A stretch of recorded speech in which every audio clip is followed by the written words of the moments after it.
ये रे पावसा, तुला देतो पैसा. ये रे पावसा, तुला देतो पैसा.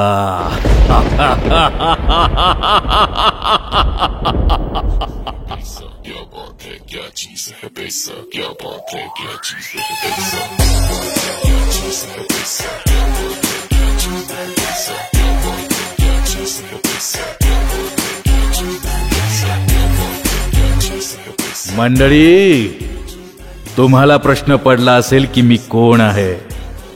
थांबा, थोडा धीर धरा. तुमच्या मनातल्या प्रश्नाचे उत्तर मी देतो. भूलतो पिसारा,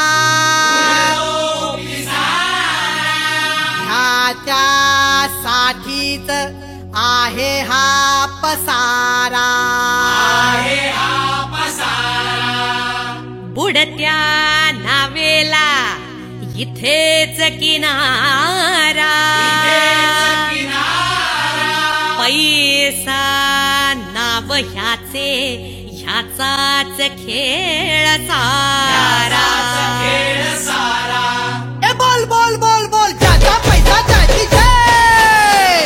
आला कैसा टाइम रैसा, आला कैसा टाइम ऐसा, आला झाला पैसा देवा जैसा.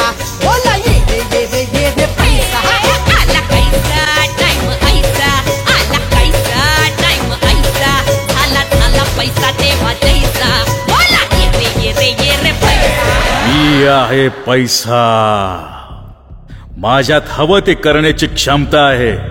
मनुष्याची नियत आणि प्रवृत्ती बदलण्याची ताकद माझ्यात आहे. मला कमवण्यासाठी लोक माणुसकीचा धर्म सोडतात. माझ्या पायी एकमेकाचा मुर्दा पाडायला सुद्धा मागे पुढे पाहत नाही. मीच यांच्यासाठी सध्या देव आहे. आई, बाप, भाऊ, बहीण अशा कोणत्याही नात्या गोत्यापेक्षा मी यांना जवळचा आहे.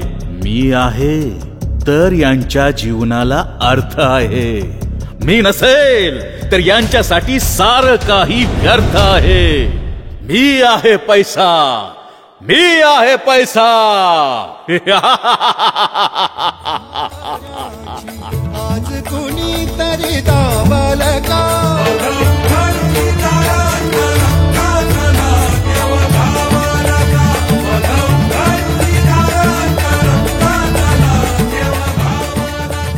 बघा, या सज्जन माणसाची ही नियत आता कशी बदलते ती. Let's I see you that demo. ओ दादा, हे पैसे तुमचे आहेत का? नाही, हे माझे पैसे नाहीत. अहो, तुमचेच पैसे आहेत. घ्या तुम्हाला. अहो नाही हो, माझ्याकडे एवढे पैसेच नाहीत, त्यामुळे पडायचा प्रश्नच येत नाही. अहो, मिळतायत फुकटात तर घ्यायचे ना गुपचूप. नाही माऊली, अहो मी कष्ट करतो, कष्टातनं घामातनं जेवढे पैसे मिळतात त्यात मी माझं कुटुंब लय समाधानी आहे. बघा, अरे एवढे पैसे मी रस्त्यावर टाकले आणि तुला घे म्हणतोय तरी सुद्धा तू घेत नाही. कोण आहेस कोण तू? मी कॉमन मॅन. म्हणजे बघा, कुणाशी वाद न घालता सरळ मार्गाने जाणारा, कुणाशी बी तक्रार न करता परिवाराचं कर्तव्य पार पाडणारा, कुठं शेतीत घाम गाळणारा, तोच मी कॉमन मॅन. म्हणजे तुमच्या समध्यातलाच सर्वसामान्य माणूस. खरंच तू मला ओळखलं नाहीस? अरे मी आहे पैसा. अरे देवा, ओळखतो की तुम्हाला. तोच पैसा ना जो माणसाला शैतान बनवतो. तोच पैसा ना माणसाला मी स्वतः देव आहे असं म्हणायला शिकवतो. आणि तोच पैसा जो नको नको ते पाप घडवितो. तू कितीही नावे ठेवले तरी पैशाशिवाय पानही हलत नाही. भले भले माझ्या समोर झुकतात आणि वेळ आले की तू सुद्धा झुकशील. अरे तू असशील पैसा, पण मी सुद्धा सर्वसामान्य माणूस आहे. आई वडिलांचे पूर्वजांचे संस्कार आहेत माझ्यावर आणि ते संस्कार मी सदैव आचरणात आणतो. माझ्या सहवासात राहणाऱ्यांना शिकवतो. त्यामुळे आजपर्यंत पैशासाठी कोणासमोरही झुकायची गरज नाही पडली.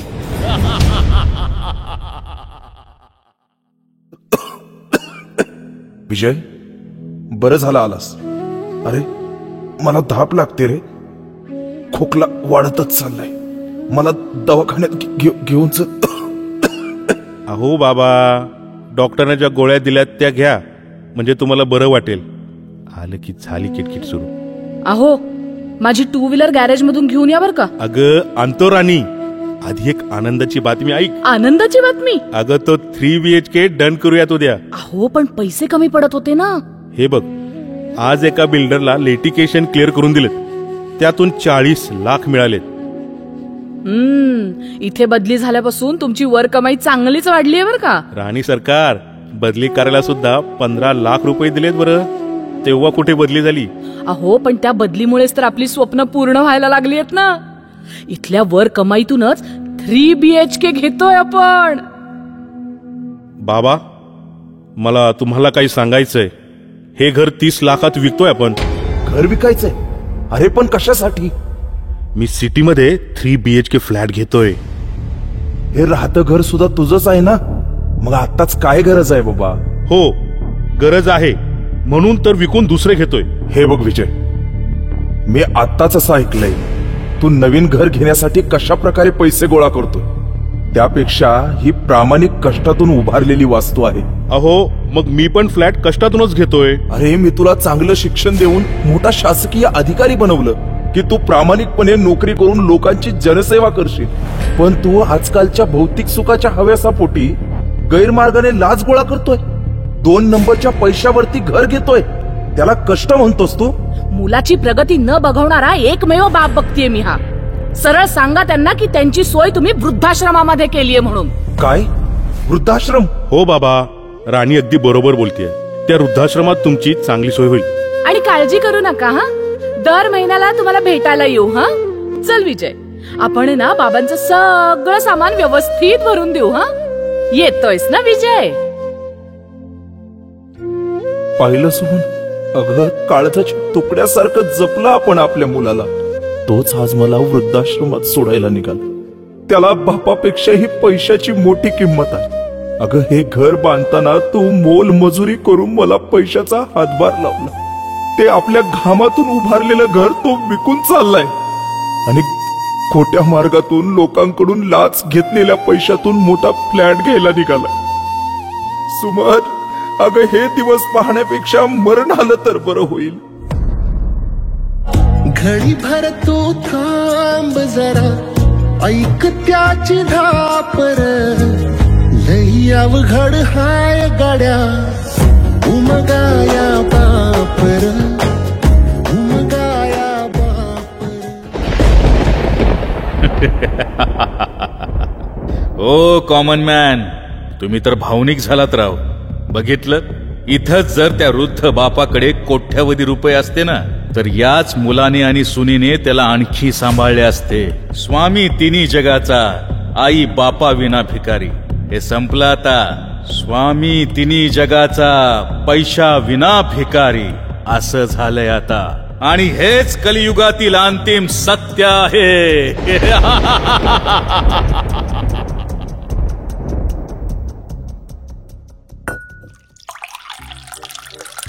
पैसे देणं घेणं पटत नाही मनाला. हुंडा नको मामा, फक्त पोरगी द्या मला. ओ मामा, ओ मामा. अरे बाबा, पोरी अशा मिळतात का लग्नासाठी? अशा बी नाहीत, तशा बी नाहीत. त्यो तिकडं त्यो पैसा दिसतोय का नाही, त्याला सोबत घे, मामाच्या दारात जा, मग बघ मामा लगेच पोरगी देतोय का नाही. अहो माझ्याकडे काय पैसा नव्हता असं वाटतं का तुम्हाला? 1-2 लाख तर पेढे आणि ब्लाऊज पिसवारीच घालवलेत आणि बाकीचे पोरी दाखवणाऱ्यांनी खाल्ले. अहो आई विचारते नोकरी आहे का, बाप विचारतो शेती आहे का, मुलगी विचारते गाडी बंगला आहे का. आणि हे सगळं झाल्यावर मग नवरा मुलगा काळा का गोरा, नकटा का वाकटा, मला सांगा. या सगळ्या परीक्षांमधून नवरदेव विचारा कधी पास व्हायचं. त्यो शेतकरी होतो तेव्हा मुलीची आई म्हणली नोकरी पाहिजे, लगेच शेती विकली आणि नोकरीसाठी पैसे भरले. नोकरीला लागलो तर आता पुरीचा बाप म्हणतोय शेती आहे का. आता म्हटलं ठीक आहे, पुन्हा नोकरी सोडली आणि परत शेती विकत घेतली. तर आता पुरीची आई म्हणती माझी पोरगी काय शेतात काम करणार नाही, नोकरी पाहिजे नोकरी. बरं आता मला ही गोष्ट कळत नाही बर का, यांना शेती पाहिजे होती कशासाठी. आता शेवटी असं ठरवलं काय नाही, मामाच्या पोरी बरोबर जमलं तर ठीक, नाहीतर अंगाला भस्म फासतो आणि हिमालयात निघून जातो. खरे पोरा तुझं. आजकालच्या मुलींना मुलाकडं गाडी बंगला पाहिजे, पैसा पाहिजे, पण सासू सासरे नको. बघितलं का रे, या बिचाराच्या अवस्थेला सुद्धा तूच कारणीभूत आहेस. मुलीच कमी आहेत म्हणून याचं लग्न जमत नाही, त्यात माझा काय दोष. दोष तुझाच आहे. काही वर्षांपासून मुली पोटातच मारल्या जातात. अरे पैशाच्या लालचीनं माणूस मुलीच्या बापाकडनं भरमसाठ हुंडा घेऊ लागला. त्यामुळे मुलीच्या बापाला मुलगी म्हणजे डोक्याचा भार वाटू लागली आणि आजचा माणूस मुलगा मुलगी भेदभाव करू लागला. या पैशाच्या लोभापायी लोक बेकायदेशीररित्या गर्भाची तपासणी करू लागली. मुलगी आहे असं म्हणलं की त्या बिचारीची स्त्री भ्रूण हत्या होऊ लागली. त्यामुळं नैसर्गिकरित्या असलेला मुलगा मुलगी हा समतोल बिघडला. भविष्यात जर का असे मोह टाळले नाहीत ना तर परिस्थिती आणखी बिकट होणार आहे. लग्नाला मुलीच भेटत नसल्यामुळं हे असले तरुण चिंतेने भरकटू लागलेत. अगदी खरं बोलताय तुम्ही. ही सगळी माणसाची चूक आणि या परिस्थितीला फक्त पैसाच कारणीभूत आहे. आणि या पैशाच्या लोभाची शिक्षा आमच्यासारख्या तरुणांना बघावी लागते राव. लय टेन्शन आहे डोक्याला, लय टेन्शन. बर मी काय म्हणतोय, पोरगी नाही निदान 100 तरी द्या, 90 मारत झोपतो. बघा बघा, शेवटी 100 रुपये हवे त्याला.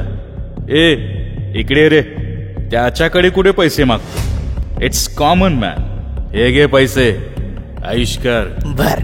अरे पण शेठ तुम्ही नादच केलाय थेट. आहो शेठ तुम्ही माणूस हरलाय ग्रेट. डॅडी डॅडी जरा बाहेर या ना. हो अरे आलो थांब. हा बोल बेटा. डॅडी मला ऍपलचा नवीन आयफोन 16 प्रो लॉन्च झालाय ना, तो घ्यायचा आहे. पुरे झाले मोबाईलचे लाड, परीक्षा जवळ आलीये. हे बघ, 90% वरतीच मार्क्स हवेत बर का. माझ्या मैत्रिणींची सगळी मुलं टॉपर आहेत. मम्मा तुझ्या मुलालाही मिळतील ग, नको टेन्शन घेऊस. पप्पा पण मला आज आयफोन 16 प्रो घ्यायचा आहे. घे रे बाबा, पैसे पाठवतो तुझ्या अकाउंटला. ओ थँक्यू पप्पा, थँक्यू सो मच. बाय मम्मा, बाय. 20 लाख डोनेशन भरलंय तेव्हा कुठे एवढ्या चांगल्या कॉलेजमध्ये ऍडमिशन मिळालंय. अहो तुम्ही कसं पैसे देताय. जाऊ दे ग, कुठं आपल्या खिशातले पैसे भरलेत, जाऊ दे ना. तू तो बदला नहीं है, मौसम जरा सा रूठा हुआ है. सैयारा तू तो बदला नहीं है, मौसम जरा सा रूठा हुआ है. सैयारा क्लास बुडवून दोघे इकडे मस्त एन्जॉय करताय की. आता मला समजलं, आज ओवनीचा वाढदिवस आहे. मग तुम्ही दोघे असं गुपचूप सेलिब्रेट करणार की काय. अरे यार, माझ्या आयुष्यातला खूप स्पेशल दिवस आहे, तुला कसा विसरेल यार मी. क्रिश, काय प्लॅन केलायस माझ्या बर्थडेचा. पार्टी, ती पण पब मध्ये. वनी नुसतं पार्टीवर भागवते वाटतं. तुला काही गिफ्ट विफ्ट नाही दिलं का. अरे मित्रा, तिच्या आवडीचं स्पेशल गिफ्ट आणलंय. हा घे, आयफोन प्रो 16. थँक्यू जानू. खरंच माझ्या आयुष्यातलं सगळ्यात भारी गिफ्ट दिलंयस तू मला. चला लेट्स गो. या रावेला लांगावदे, राबेरिकी रावे नी पाताले ती आवदे, ती पिडी करावे यावे. मचता मोरचा, अचता कोरचा, इचता मरचा, बिचो इलमा.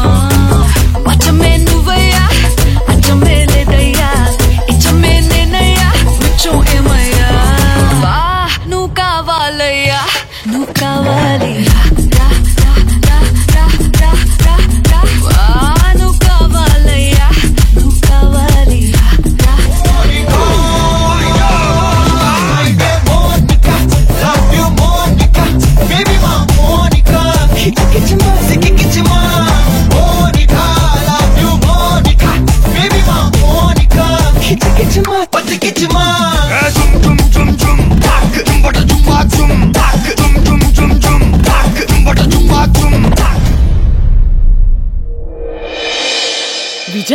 तुला माहितीये ना आज काय आहे?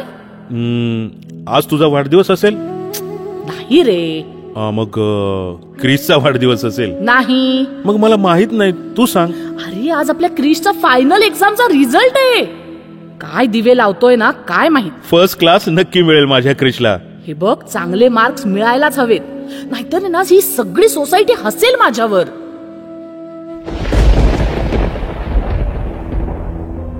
क्रिश, बाळा तुला 90% मार्क्स मिळालेच पाहिजे. ऍपलचा नवीन आयफोन 16 प्रो लॉन्च झालाय ना, तो घ्यायचा. हे बघ, 90%च्या वरतीच मार्क्स हवेत बर का.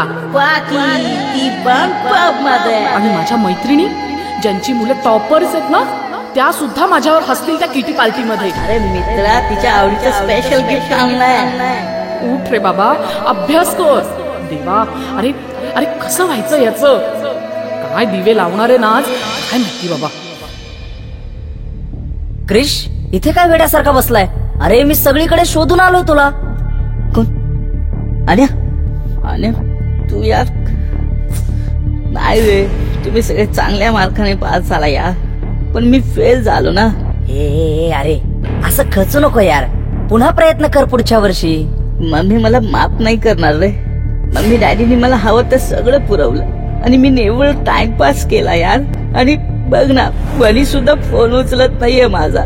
कदाचित तिलाही कळालं असेल की मी फेल झालोय म्हणून. हे काही काय, वनी आपल्या बॅच मध्ये टॉपर आलीये. जाम खुश आहे यार ती. सध्या सत्कार समारंभात व्यस्त या. चल तू घरी चल, हवं तर तुझ्या सोबत मी येऊ का घरी? नाही यार, नको. आणि यार प्लीज मला एकट्याला सोडतो. तू देख, तुझा मी येतो थोड्या वेळाने. ठीक आहे, बाय. आणि ऐक ना, मी माझा फोन बंद ठेवलाय. मम्मीचा फोन आला तर उचलू नकोस. ठीक आहे.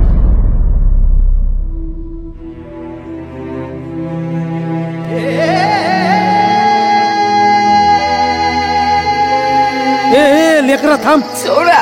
कोण आहात तुम्ही? सोडा. हवं तर तुझा आजोबा म्हण, काका म्हण, कोणी बी समज. ये बस इथं. नाही, नको नको काका, सोडा मला. तुम्ही जावा इथून. नको. काय जीव द्यायला निघाला होय? हो काका, माझ्याकडून मम्मीच्या खूप अपेक्षा होत्या, पण मी नापास झालो काका. मी कुणाला तोंड दाखवायच्या लायकीचं सुद्धा राहिलो नाही. अरे लेकरा, बस ही एकच परीक्षा देण्यासाठी जन्म झालाय का रे तुझा? अरे एका परीक्षेत नापास झाला तर दुसरी परीक्षा दे, दुसऱ्या परीक्षेत नापास झाला तर तिसरी दे. अरे उभं आयुष्य संघर्ष करायला लागतो. असं जीव देऊन काय साध्य होणार आहे? क्रिश, बेटा क्रिश, अरे इथे काय करतोय? तुझा मोबाईल स्विच ऑफ लागतोय. खूप शोधलं तुला, तू इकडे काय करतोय? चल बेटा घरी चल, घरी चल. डॅडी मला नाही यायचं घरी. मी तुमचे मम्मीचे स्वप्न नाही पूर्ण करू शकलो डॅडी.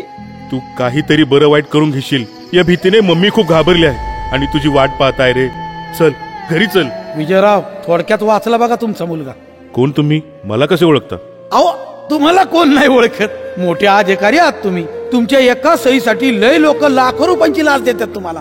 लय पैसा आहे नाही का तुमच्याकडे? पैशाच्या जीवावर सगळं काही विकत घेऊ शकता तुम्ही, होय की नाही? ऍडमिशनला मुलाचे किती भरले हो पैसे तुम्ही? 5 लाख, 10 लाख, 20 लाख? काय साध्य झालं? या पैशाच्या जोरावर तुम्ही महागड्या कॉलेजमध्ये ऍडमिशन घेऊ शकता हो, पण विद्या नाही विकत घेऊ शकत. शिक्षण हे आत्मसात करायला लागतं. त्यासाठी पोरांकडे लक्ष द्यायला पाहिजे. पोरांना आहे ना हजारो रुपयाचं पॉकेट मनी देण्यापेक्षा, महागडे मोबाईल देण्यापेक्षा आहे ना 4 संस्कार दिले असते ना, तर असा खचला नसतो हो तुमचा पोरगा. पण त्यासाठी तुमच्या कुटुंबाला येळ हवाय. पण तुमचं कुटुंब कसलं हो? अहो, जन्मदात्या बापाला घराबाहेर काढलं तुम्ही, मग तुम्ही तुमच्या मुलांवर काय संस्कार करणार? अहो, इथं या घरात जर का मुलाचे आजोबा असते ना, तर त्यांनी आपल्या नातूवर लक्ष ठेवलं असतं. आजोबाची त्याची घट्ट मैत्री झाली असती.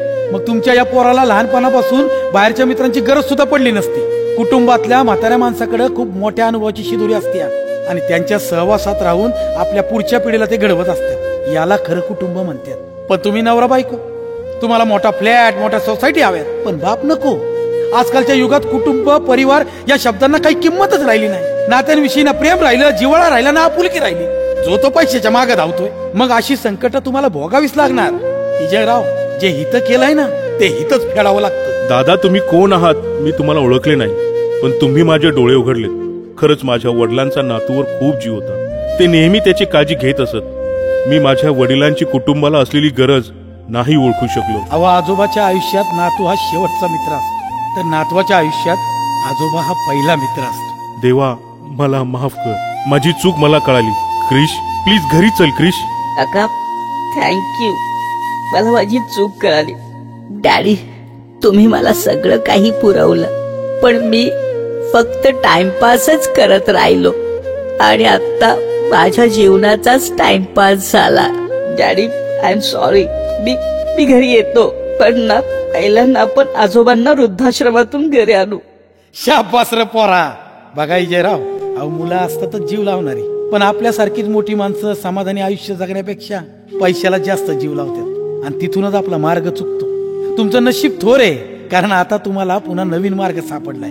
तवाही जयराव ही संधी सोडू नका. पैशापेक्षा कुटुंबाला आणि समाधानाला जास्त महत्व द्या. आणि हो, तुमच्या मुलाचं नाव क्रिश नाही, हो कृष्णा आहे. कृष्णा म्हणून हाक मारा त्याला. नक्की. अहो किती गोड नाव आहे. चल रे कृष्णा, येतो.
बाई हा बाबू, याला याची शेती ऐकायची, मोक्यावरची जागा आहे. अरे काय सांगतो, किती एकर आहे?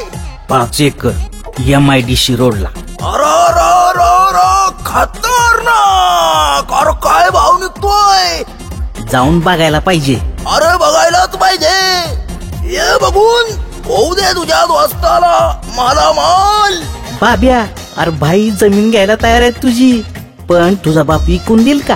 अरे तुझ्या बापाला म्हणा उभं आयुष्य तुम्ही बैलगाडी घालवलं, निदान लेखाला तरी फॉर्च्युनर मध्ये फिरू द्या.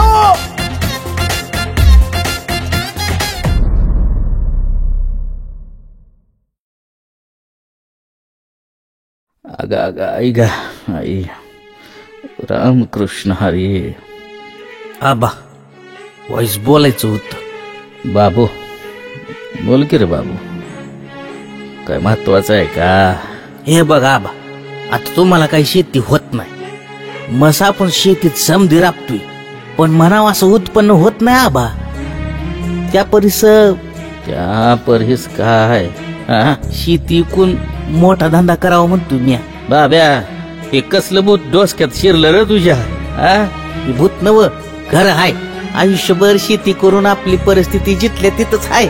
गावातली बाकीची पोरं जमिनी इकून बिल्डर झाली, अहो फॉर्च्युनर मध्ये फिरायला लागली, आणि आपण अजून बैलगाडीतच फिरतोय. अरे लेका, शेतकरी म्हणून जगण्यात शान हाय शान.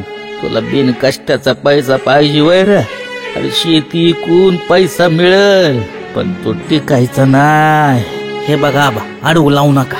अहो 5 कोटी देतोय तो भाई. अरे ज्यानं जमीन लुटल्या, त्यातून गैरमार्गानं पैसा कमवला, मोठा झाला, आणि आता तुला बी तसंच व्हायचं रे बाब्या. सौदा झालाय आबा, फक्त कानाव घालाय आलतो. येतो उद्या कागद करून द्यायचा.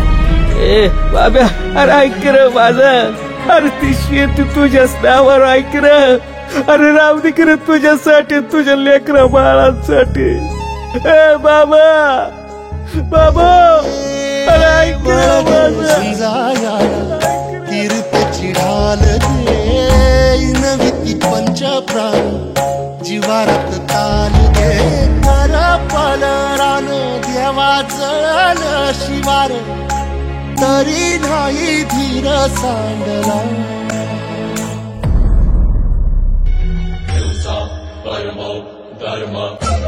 बाई कोण आलंय बघा, बाबू शेठ आलेत, बाबू शेठ.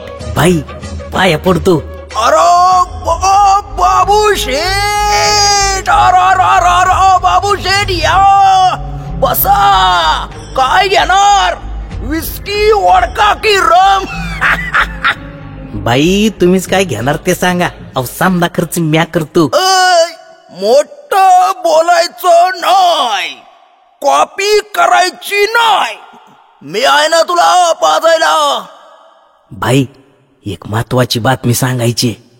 माझ्या शेजारची तिघबी जमीन विकायला तयार झाल्यात. अरे बापरे, काय सांगता बाबू शेठ? आता तर पार्टी जोरातच झाली पाहिजे. खतरनाक. बाई कस तुम्ही म्हणाल तस. तुमच्या कृपेमुळं अहो बंगल्यामध्ये राहतोय, फॉर्च्युनर मध्ये फिरतोय. अहो बाबू शेठ, हे तर काहीच नाही. पैशाच्या जीवावर सगळी सुखद सुटकी सरशी मिळवसाल. खरे बाई. ए गण्या, बाबू शेठचा पेट भर. कमाल झाली स्वप्नात आली राणी मुखर्जी नटी. कमाल झाली स्वप्नात आली राणी मुखर्जी नटी. त्या नटीनं मारली मिठी मला, त्या नटीनं मारली मिठी. त्या नटीनं मारली मिठी मला, त्या नटीनं मारली मिठी. कमाल झाली स्वप्नात आली राणी मुखर्जी नटी. कमाल झाली स्वप्नात आली राणी मुखर्जी नटी. त्या नटीनं मारली मिठी मला, त्या नटीनं मारली मिठी. त्या नटीनं मारली मिठी मला, त्या नटीनं मारली मिठी. मला बघून हसली गाली, आय लव यू मला म्हणाली. अशी दीड कांड्यावर आली, अशी दीड कांड्यावर आली. माझ्या जीवाची परवड झाली. डबल शिटा घेऊन नीता, डबल शिटा घेऊन नीता. चालवली फटफटी, मी चालवली फटफटी. त्या नटीनं मारली मिठी मला, त्या नटीनं मारली मिठी. त्या नटीनं मारली मिठी मला, त्या नटीनं मारली मिठी. काय झालं तुम्हाला बाई? हो काय होतंय तुम्हाला? हे बाबिया, अरे बघ ना बाईला काय झालं आपल्या. बाई बाई उठा बाई. थांब लावतो. पटकन ॲम्ब्युलन्सला फोन लाव ना गण्या. भाई भाई धीर धरा. आताच आपण हॉस्पिटलला जाऊ. बाब्या भाई चल भाईला. भाई धीर धरा. भाई धीर धरा, घाबरू नका तुम्ही. काय होणार तुम्हाला बाई? पटकन बाब्या उचल. घे भाईला सोबत. भाई भाई काय होते तुम्हाला? भाई भाई उठा ना. भाई काय होते तुम्हाला? भाई भाई दवाखान्यात चालू आपण. घाबरू नका, थोडा धैर्य धरा. भाई भाई घाबरू नका. भाई बाब्या भाई बरं होतील ना रे? शुभ बोले गण्या, काय होणार नाही भाईला. अरे बाईचा लय मोठा आधार आहे रे आपल्याला. ते डॉक्टर आले, डॉक्टरला विचारू. डॉक्टर कशी आहे तब्येत भाईची? हो हो हो, थोडं शांत व्हा. तुला पाहिजे तेवढं पैसे देतो, पण भाईच्या जीवाला काय नाही झालं पाहिजे. हे बघा, पैशाने लोकांचा जीव घेता येतो, पण जीव विकत घेता येत नाही. ए डॉक्टर, भाईला जर काही झालं ना तर तुझा दवाखाना जाग्यावर राहणार नाही, सांगून ठेवते. हा उपचार करणं आमच्या हातात आहे, बाकी सगळं बघा त्या परमेश्वराच्या हातात आहे. आमच्या भाईला जर काही झालं ना, बघा. झालं तुमचं त्या डॉक्टरला मारून? अरे असं करून तुमचा आप्पा बरा होणार आहे का? अरे तुमच्या वाडवडिलांनी जोपासलेली, पिढ्यानपिढ्या रुजवलेली परंपरा, संस्कृती, संस्कार असे तुमच्यासारख्या नव्या पिढीने पायदळी तुडवताना बघवत नाही रे मला. म्हणून मध्ये पडावं लागतंय. जिथं जाईल तिथं पैशाचा माज, मनगटशाही, दादागिरी, अन्याय, अत्याचार आणि वरून तुमचाच रुबाब. अरे काय झालंय तुम्हा समद्यांना? रीतिरिवाज, संस्कार पार मातीत गाडले की रे तुम्ही. अरे हे डॉक्टर म्हणजे आपलं आरोग्य जपणारा देव माणूस, आणि त्यांच्याशी असं वर्तन. ए थेरड्या, कुणाला बोलतोय रे? ए तूच ना रे तो? तुझ्या बापानं जीवापाड राखलेली जमीन विकणारा तूच ना? अरे खरा मर्द असशील का नाही तर माझ्यावर हात उगारण्यापेक्षा पुन्हा तेवढीच जमीन विकत घेऊन दाखव. त्यालाच म्हणतात खरी शेतकऱ्याची अवलाद. अहो हे तर आहेत माझे गुलाम. खरं सांगू का बाबा, सर्व काही दोष मला एकट्याला देऊन काहीही उपयोग नाही. मला कमवणाऱ्यांकडे मी जातो. माझा चांगला उपयोग करून समाजाचं भलं करणारे, स्वतःच्या कुटुंबाचा उद्धार करणारे भरपूर आहेत की. जिथं मी टिकतो तिथे साक्षात लक्ष्मी नांदते. इतक्या वेळ मी तुमची फिरकी घेत होतो, खरं सांगू का, प्रामाणिकपणा, आपुलकी, नात्यांविषयी जिव्हाळा, परिवाराचं प्रेम, निरागसपणा हे सगळं तुमच्या पिढीबरोबर निघून चाललेलं आहे आणि हे सगळं टिकावं म्हणून तुमची धडपड समजते मला. पण तुम्ही हे सारं ज्या ह्या सुशिक्षित लोकांना सांगताय ना, त्यांना त्याची काहीही गरज उरलेली दिसत नाही. पैशानं घर विकत घेऊ शकतो, पर घराला घर पण नाही देऊ शकत. औषधं आणू शकतो, पण तुम्ही तुमचं आयुष्य नाही वाढवू शकत. तुमच्यासाठी घड्याळ घेऊन देऊ शकतो, पर ती गेलेली येळ नाही देऊ शकत. मोठं पद विकत घेऊ शकतो, पर आदर नाही मिळवून देऊ शकत. पैशानं तुम्ही मखमली गादी घेऊ शकता, पर त्यावर शांत झोप नाही घेऊ शकत.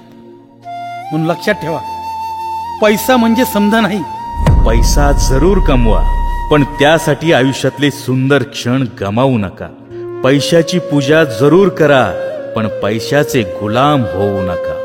कारण तुम्हाला वरती जाण्याची वेळ येईल तेव्हा मी तुमच्या सोबत नाही येऊ शकत. तुम्ही केलेला परोपकार, दुसऱ्यांना दिलेला आनंद, मातृपितृ भक्ती, त्यांची सेवा हेच खरं तुमचं धन आहे. तेव्हा सेवा करा. मग बघा, आयुष्यात तुमच्यासारखं सुखी कोणीही नसणार आहे. या पिढीला, त्यांच्या विचाराला, त्यांच्या संस्काराला लुप्त होऊ देऊ नका. हे कायम टिकवा. आपलं कुटुंब, आपले नातेवाईक, मित्रपरिवार हीच आपली खरी संपत्ती आहे. त्यामुळे त्या संपत्तीला अगदी मनापासून, काळजापासून जपा. पैसा काय आज आहे उद्या नाही. पैसा काय आज आहे उद्या नाही. हीच मुची प्रार्थना, हेच मुचे मागणी. हीच मुची प्रार्थना, हेच मुचे मागणी. माणसाने माणसाशी माणसा सम वागणे.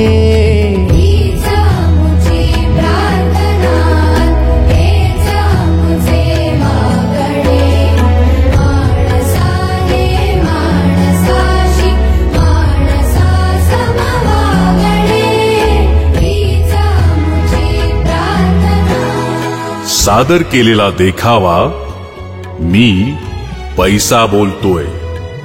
मी पैसा बोलतोय. उपस्थित सर्व गणेश भक्तांचे श्रीकृष्ण मित्र मंडळ उरळी कांचन यांच्यातर्फे मनापासून धन्यवाद. आत्ताच आपण मी पैसा बोलतोय हा देखावा पाहिला.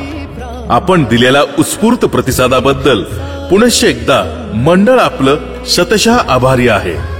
मंडळी, सामाजिक प्रबोधन करणारे विविध देखावे सादर करण्याची परंपरा अबाधित राखत श्रीकृष्ण मित्र मंडळ यंदा 42व्या वर्षात पदार्पण करत आहे. आपल्या वर्षानुवर्षाच्या सहभागाने, सहकार्याने हे सर्व शक्य होत आहे. याबरोबर सर्व वर्गणीदारांचे आणि देणगीदारांचे मंडळ आभारी आहे. आपल्यासारख्या गणेश भक्तांची अशीच कृपा सदोदित राहो. धन्यवाद.